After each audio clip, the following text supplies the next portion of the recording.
നമസ്കാരം. ഏവർക്കും മലയാളം ക്ലാസ്സിലേക്ക് ഹൃദ്യമായ സ്വാഗതം. പി കുഞ്ഞിരാമൻ നായരുടെ പുഷ്പഗോപുരം എന്ന അധ്യായത്തെക്കുറിച്ചാണ് നാം ഇന്ന് ക്ലാസ്സിൽ ചർച്ച ചെയ്യുവാൻ പോകുന്നത്. ഷഷ്ടിപൂർത്തി ആഘോഷത്തിനായി കാസർഗോഡ് ജില്ലയിലെ വെള്ളിക്കോത്ത് ഗ്രാമത്തിലേക്ക് വന്ന പി കുഞ്ഞിരാമൻ നായർ മനസ്സിൽ കുറ്റബോധവും ദുഃഖവും നഷ്ടബോധവും ഉൾക്കൊണ്ടാണ് വരുന്നത്. സ്വന്തം നാടിൻ്റെ പ്രകൃതി ഭംഗികളാകെ മനസ്സിൽ അയവിറക്കിക്കൊണ്ടാണ് വരവ്. പ്രകൃതി സ്നേഹിയായ കവി പ്രകൃതിയിലെ ഓരോ കൊച്ചു കൊച്ചു പ്രതിഭാസത്തെയും കണ്ടറിയുന്നു. കൊഴിഞ്ഞു വീണ പൂക്കാലം ഓർക്കുന്ന താമരക്കുളവും, പൂക്കാലം കാത്തിരിക്കുന്ന മരങ്ങളും, ചന്ദ്രനെ കാത്തിരിക്കുന്ന രാത്രിയും, കാൽ ചവിട്ടുകളുടെ നോവേറ്റ നീണ്ട പാത, ഇവയെല്ലാം കവി മനസ്സിലെ ഭാവനകളിൽ ചിലതു മാത്രമാണ്. സ്വന്തം മനസ്സിൻ്റെ വിതുമ്പലുകളും കവി ഇത്തരം സിമ്പലുകളിലൂടെ അവതരിപ്പിക്കുന്നുണ്ട്. കടലല വീണ്ടും തേങ്ങി, സ്നേഹിക്കാൻ കഴിഞ്ഞില്ല, തരിശു നിലം കരഞ്ഞു, ജീവിക്കാൻ കഴിഞ്ഞില്ല എന്നിവ ഉദാഹരണം. തീവണ്ടിയിലിരുന്ന് കവി അമ്മയെക്കുറിച്ച് ഓർത്തു. ജീവന്റെ മുട്ടകൾ വിരിയാൻ കാത്തിരുന്ന, കൊക്കിൽ കൈവന്ന ഇര അകത്താക്കാതെ കുഞ്ഞിനെ വിളിച്ചു കൊടുത്ത അമ്മ. തളർന്ന മേഘം പറഞ്ഞു, അമ്മേ വരുന്നു, ഞാൻ വീണ്ടും വരുന്നു. കുഞ്ഞിരാമൻ നായർ മനസ്സിൽ പറഞ്ഞ അമ്മയ്ക്ക് ഒരു ഓണക്കോടി കൊടുക്കാൻ കഴിഞ്ഞില്ല. മകന്റെ മുഖം കാണുക അമ്മയുടെ ആശ അതാണ്, അതുമാത്രം. മകൻ പറഞ്ഞു, എല്ലാം മറക്കുക, എല്ലാം പൊറുക്കുക, തിളച്ച ചുടുകണ്ണീർ കണമായി അമ്മേ ഞാൻ വരുന്നു എന്ന് കവി പറഞ്ഞു. കാഞ്ഞങ്ങാട് സ്റ്റേഷനിൽ വണ്ടി നിന്നു. കിട്ടന്മാരാര് അച്ഛൻ്റെ കാര്യസ്ഥനായി കുറേ കാലം കഴിഞ്ഞ വ്യക്തി മാരാർ കുഞ്ഞിരാമനോട് പറഞ്ഞു, കണ്ണട മാറിക്കോളൂ, കണ്ണു മാറരുത്. വാസന പൊട്ടിന്നു മാറിക്കോളൂ, മുഖം മാറരുത്. ഉടുപ്പ് മാറിക്കോളൂ, ആളു മാറരുത്. എവിടെ പോയാലും സ്വന്തം മണ്ണിനെ മറക്കരുതെന്നും അവിടെയുള്ള പ്രിയപ്പെട്ടവരെ മറക്കരുതെന്നുമാണ് മാരാരുടെ വാക്കുകളിലെ ധ്വനിയായി ഇരുന്നത്. തിമ്മപ്പൻ പോർട്ടർ കവിയെ കണ്ട് തലക്കെട്ടഴിച്ചു. എന്തിനാണ് അഴിച്ചതെന്ന് ചോദിച്ചപ്പോൾ വലിയ യജമാനെ ഓർത്തുപോയി എന്നാണ് അയാൾ മറുപടി പറഞ്ഞത്. അച്ഛൻ മരിച്ചിട്ട് 16 വർഷം കഴിഞ്ഞിട്ടും ആ മുഖം തിമ്മപ്പൻ ഓർക്കുന്നുവെന്നത് കവിയെ അത്ഭുതപ്പെടുത്തി. അച്ഛൻ്റെ മഹത്വവും തിമ്മപ്പൻ എന്ന ഗ്രാമവാസിയുടെ സ്നേഹിക്കാനുള്ള കഴിവുമാണ് അദ്ദേഹത്തെ അത്ഭുതപ്പെടുത്തിയത്. ഈ ഗ്രാമ നൈർമല്യമാണ് കവി ഇട്ടെറിഞ്ഞു പോയതെന്ന ദുഃഖവും ആ മനസ്സിൽ കുടിയേറിയിരിക്കണം. കടൽക്കാറ്റ് പാലൂട്ടി പോറ്റിയവർക്ക് കണ്ണീര് കൊടുത്ത പഹയൻ എന്ന് പറഞ്ഞുകൊണ്ട് കവിക്ക് അടുത്തുകൂടെ പോയി പുഞ്ചവിള നോക്കി നിന്ന കാരണവർ, ഷഷ്ടിപൂർത്തിയായിട്ട് നീ വന്നു അല്ലേ എന്ന് ചോദിച്ചു. കൈതപ്പൂക്കൾ കവിയോട് ചോദിച്ചു. സ്വന്തം ജന്മനിലവും താനെഴുതിയ കൃതിയും തീറുവിറ്റവൻ, ചില്ലറക്കാശിന് പെറ്റമ്മയെ വിറ്റവൻ, ഏൽക്കുന്ന നരകമേൽക്കും. മഞ്ഞപ്പൂമരം കവിയോട് ചോദിച്ചു. പിറന്ന നല്ല നാടും വലിയ വീടും ഇട്ടെറിഞ്ഞ നാടുതണ്ടി നീ എന്തു നേടി എന്ന് ചോദിച്ചു. ആർക്കും നേർവഴി കാട്ടുന്ന പ്രഭാതരശ്മി മുഖത്തടിച്ച് മുറിച്ചു പറഞ്ഞു, താൻ കവിത നേടി, വേശ്യത്തെരുവിലെത്തി, അമ്പലം തേടി ചുടലയിലെത്തി, നക്ഷത്രം നോക്കി നടന്ന് കുണ്ടൻ കിണറ്റിൽ ചാടി, തോട്ടക്കാരൻ്റെ ജോലിയേറ്റ് കല്ലട്ടിയിൽ കിടന്നുറങ്ങി, കൽക്കണ്ടം വേണ്ടാത്തവർക്ക് കൊടുത്തു, കല്ലേറു വാങ്ങി, ആകാശം എത്തിപ്പിടിക്കാൻ ചാടി, ഭൂമി നഷ്ടപ്പെട്ടു. തൻ്റെ വീണയുടെ അന്തർനാദം ഇതാണ്, അന്നും ഇന്നും എന്നും പ്രേമം പ്രേമം പ്രേമം. കവിയെ സംബന്ധിച്ചിടത്തോളം താൻ തന്നെയും തൻ്റെ മനസാക്ഷിയും ചോദിക്കുന്ന ചോദ്യങ്ങളാണിത്. അത് തനിക്ക് ഏറ്റവും പ്രിയപ്പെട്ട പ്രകൃതിയിലെ പ്രതിഭാസങ്ങൾ തന്നോട് ചോദിക്കുന്നതായിട്ടാണ് കവിക്ക് അനുഭവപ്പെടുന്നത്. വെള്ളിക്കോത്തേക്ക് ഞങ്ങൾ വരാമെന്ന് പറഞ്ഞ് കാർ ചുറ്റും കൂടി. ഗ്രാമത്തിലെ മാറ്റങ്ങൾ കവിയെ അത്ഭുതപ്പെടുത്തി. തൊഴിലാളി കോട്ടച്ചേരി ഇന്നു മുതലാളി. പണ്ടത്തെ പച്ചക്കറി പീടിക നിണം വാർത്ത കശാപ്പു കടയായി. നാടൻ വൈദ്യശാല ഡോക്ടർ പാറൻസ് ഡിസ്പെൻസറിയായി. ചന്തയിൽ പോകുന്ന നേന്ത്രക്കുലകൾ പറഞ്ഞു. കോടിക്കണക്കിന് പച്ചനോട്ട് തിന്നുന്ന വീർത്ത റോഡ് കരിഞ്ചന്തക്കാരും മന്ത്രിമാരും ഉദ്യോഗസ്ഥന്മാരും തീറു വാങ്ങിയിരിക്കുകയാണെന്നും അതുകൊണ്ട് നമുക്ക് വഴിമാറി പോകാമെന്നും നാട്ടുകാരുടെ വഴിയിൽ കല്ല്, മുള്ള്, കുപ്പിച്ചില് എന്നിവയാണുള്ളതെന്നും പറഞ്ഞു. നാട്ടിൽ മനുഷ്യത്വം ഹൃദയസ്തംഭനം കൊണ്ട് മരിക്കുന്നുവെന്ന് ചക്കിപ്പരുന്ത് പറഞ്ഞു. കവിയുടെ മനസ്സിലുദിച്ച ചിന്തകളാണ് തൻ്റെ ചുറ്റുമുള്ള വസ്തുക്കളിലൂടെ കവി അവതരിപ്പിക്കുന്നത്.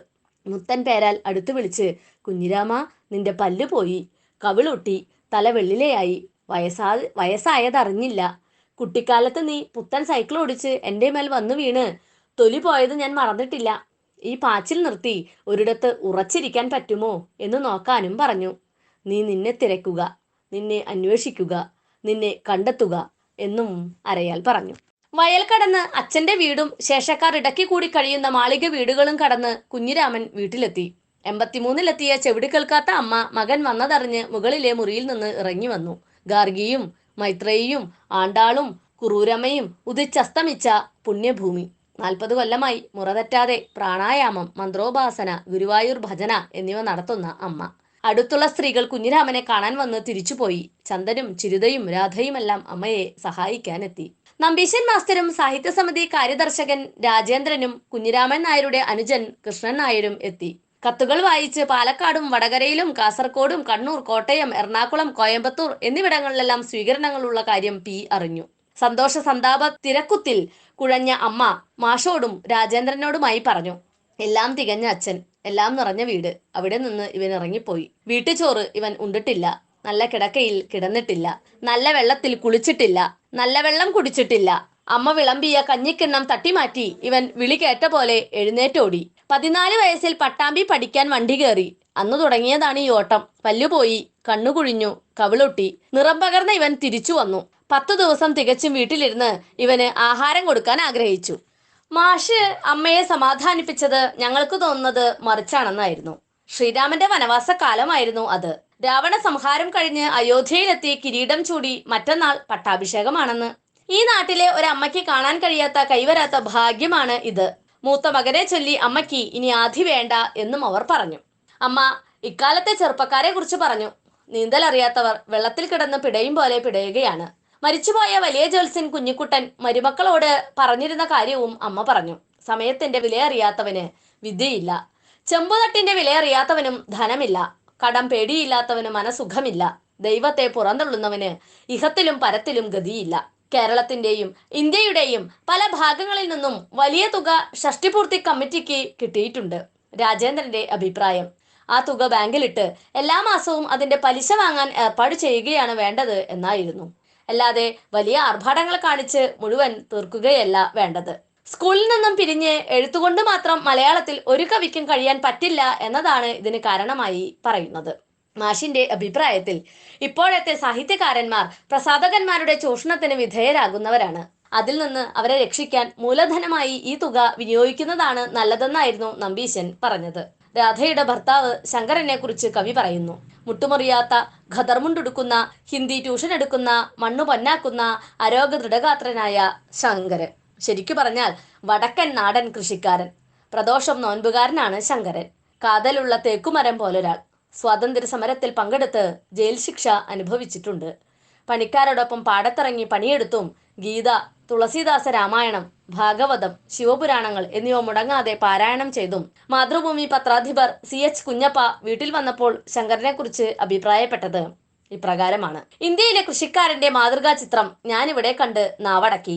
കൈപ്പണിത് വിളവെടുക്കുന്ന ഈ നാട്ടിൽ ഇത്തരം കൃഷിക്കാരൻ ഓരോ ഗ്രാമത്തിൽ ഓരോ ആളെങ്കിലും ഉണ്ടായിരുന്നുവെങ്കിൽ ഇന്ത്യയുടെ ദാരിദ്ര്യം തീർന്നു എന്നായിരുന്നു. കാഞ്ഞങ്ങാട്ടെ രാമദാസ ആശ്രമത്തെക്കുറിച്ച് പി കുഞ്ഞിരാമൻ നായർ പറയുന്നത്, ദാഹമുള്ള മനുഷ്യരും ശാന്തി തേടുന്ന മനുഷ്യരും അന്വേഷിച്ചെത്തുന്ന ശാന്തി നികേതനമാണ് അത് എന്നാണ്. ഭാരത സംസ്കാരത്തിന്റെ സന്ദേശദീപ്തി കടലുകൾക്കപ്പുറം എത്തിച്ച രാമദാസ് ആശ്രമം. അവിടെ നിന്നുയരുന്ന മന്ത്രധ്വനികൾ രാക്ഷസനെ മനുഷ്യനാക്കുന്നതും മനുഷ്യനെ ദേവനാക്കുന്നതും ആണ്.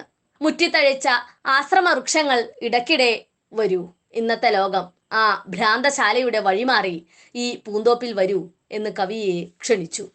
ഗ്രാമത്തിന്റെ മുഴുവൻ സൗഭാഗ്യങ്ങളും കൈവെടിഞ്ഞു പോയ മകനെക്കുറിച്ചോർത്ത് വിലപിക്കുന്ന അമ്മയോട് നാട്ടുകാർ പറഞ്ഞു, ഈ നാട്ടിൽ ഒരമ്മയ്ക്കും ഇത്ര വലിയ ഭാഗ്യം ഉണ്ടായിട്ടില്ല. കാരണം ഇത്ര വലിയൊരു കവിയെ ഒരമ്മയും പ്രസവിച്ചിട്ടില്ല എന്നതുകൊണ്ട് തന്നെയാണ്.